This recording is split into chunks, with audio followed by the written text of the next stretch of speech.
ಆ, ನಾನು ಒಂದು ಕಂಪನಿ ಝೋಬೋವಾನ್ ಅಂತ ಒಂದು ಕಂಪನಿ, ಅದು ವೆಲ್ನೆಸ್ ಕಂಪನಿ ನಾನು ರನ್ ಮಾಡ್ತೀನಿ.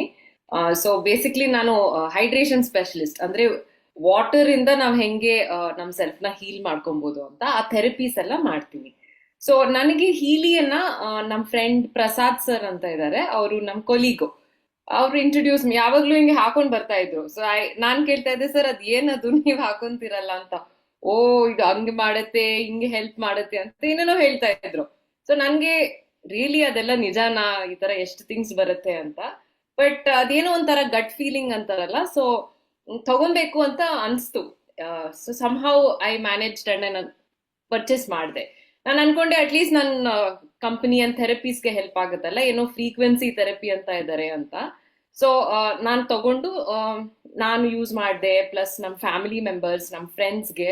ಸೊ ಆಗ ಏನಾಯ್ತಂದ್ರೆ, ಈಗ ಎಷ್ಟೋ ಥೆರಪಿಗಳಲ್ಲಿ ತುಂಬಾ ಟೈಮ್ ಹಿಡಿಯತ್ತಲ್ವಾ.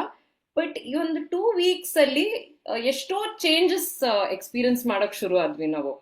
ಒಳ್ಳೆ ಡಿಟಾಕ್ಸ್ ಹಾರಕ್ ಶುರು ಆಯ್ತು. ನನಗೆ ಸಿವಿಯರ್ ಹೆಡ್ ಏಕ್ಸ್ ಬರ್ತಾ ಇತ್ತು.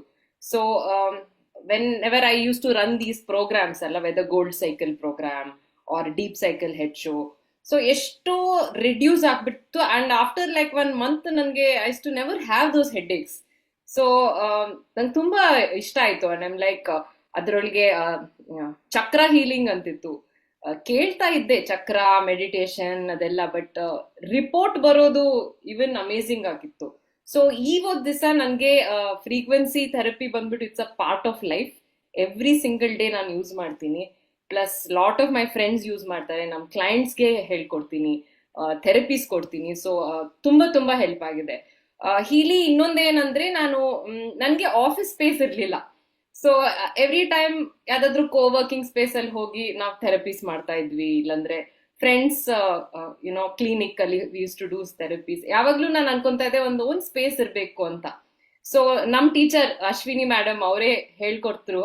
ಅವ್ರು ಹೇಳಿದ್ರು, ಆಸ್ ನಿಮ್ ಎನರ್ಜೀಸ್ ಎಲ್ಲ ಎಷ್ಟು ನೀವು ಫ್ರೀಕ್ವೆನ್ಸಿ ರೈಸ್ ಮಾಡ್ಕೊಂತೀರೋ, ಅಷ್ಟು ನಿಮ್ ನಿಮ್ ಡಿಸೈರ್ಸ್ ಏನೇನಿರುತ್ತೆ ಅದೆಲ್ಲ ಮ್ಯಾನಿಫೆಸ್ಟ್ ಆಗುತ್ತೆ ಅಂತ. ನಾನು ಓಕೆ ಹೇಳ್ತಾ ಇದ್ದಾರೆ ಅನ್ಕೊಂಡೆ. ಸೊ ನಾನು ಕೋಚ್ ಅನಾಲಿಸಿಸ್ ಅಲ್ಲಿ ನಂದು ಡ್ರೀಮ್ಸ್ ಒಂದು ಆಫೀಸ್ ಬೇಕು, ನನ್ಗೆ ಹಿಂಗೆ ಸ್ಟಾಫ್ ಬೇಕು, ಸೊ ಅದೆಲ್ಲ ನಾನು ಹಾಕೊಂತ ಇದ್ದೆ. You won't believe it, it's been 6 months that I am using. Now I am having my own office. Renovation ಆಗ್ತಾ ಇದೆ. ಅದು ಹೆಂಗೆ ಅದೆಲ್ಲ ಮ್ಯಾನಿಫೆಸ್ಟ್ ಆಯ್ತು ಲಾಜಿಕಲಿ ಎಕ್ಸ್ಪ್ಲೇನ್ ಮಾಡಕ್ ಆಗಲ್ಲ, ಬಟ್ ಆಯ್ತು. So I am very very grateful. So health ಆಗ್ಲಿ, ನಿಮ್ ಡ್ರೀಮ್ಸ್ ಡಿಸೈರ್ಸ್ ಆಗ್ಲಿ, whether it is business, relationship, family, finance, ಎಷ್ಟೊಂದ್ ಜನ they had taken money from me, ಅಂದ್ರೆ ಕಾಸು ಕೊಡ್ತಾ ಇರ್ಲಿಲ್ಲ ವಾಪಸ್. So as we are running programs, as we are healing, ಎಷ್ಟೋ ಚೇಂಜಸ್ ಆಗ್ತಾ ಇತ್ತು. People use to return the money back. So ಅದೆಲ್ಲ ನಾವೆಲ್ಲೋ ಬರೋದೇ ಇಲ್ಲ ಅನ್ಕೊಂಡಿರೋದೆಲ್ಲ ಬರಕ್ ಶುರು ಆಯ್ತು. ಸೊ ಓವರ್ ಆಲ್ ನಾನು ಏನ್ ಹೇಳ್ತೀನಂದ್ರೆ, ಹೀಲಿ ಒಂದು ಬ್ಲೆಸ್ಸಿಂಗ್ ತರ ನಮ್ ಲೈಫ್ಗೆ. ಯಾರು ನಿಮ್ಗೆ ಹೇಳ್ತಾರೋ, ಇಂಟ್ರೊಡ್ಯೂಸ್ ಮಾಡ್ತಾರೋ, ಪಾಪ they are actually meaning well for you. So ಅದು ನಿಮ್ಗೆ ಬರ್ಬೇಕಂದ್ರೆ ಬಂದೇ ಬರುತ್ತೆ. So please use it. ಚೆನ್ನಾಗಿ ಹೆಲ್ಪ್ ಆಗ್ಲಿ ಎಲ್ರಿಗೂ. ಅಂಡ್ ಡೈಲಿ ಯೂಸ್ ಮಾಡಿ, ನಿಮ್ಗೆ ಒಳ್ಳೆ ರಿಸಲ್ಟ್ಸ್ ಬರುತ್ತೆ. So that's my experience with Healy. ನಂಗೆ ತುಂಬಾ ಧನ್ಯವಾದ. Thank you so much every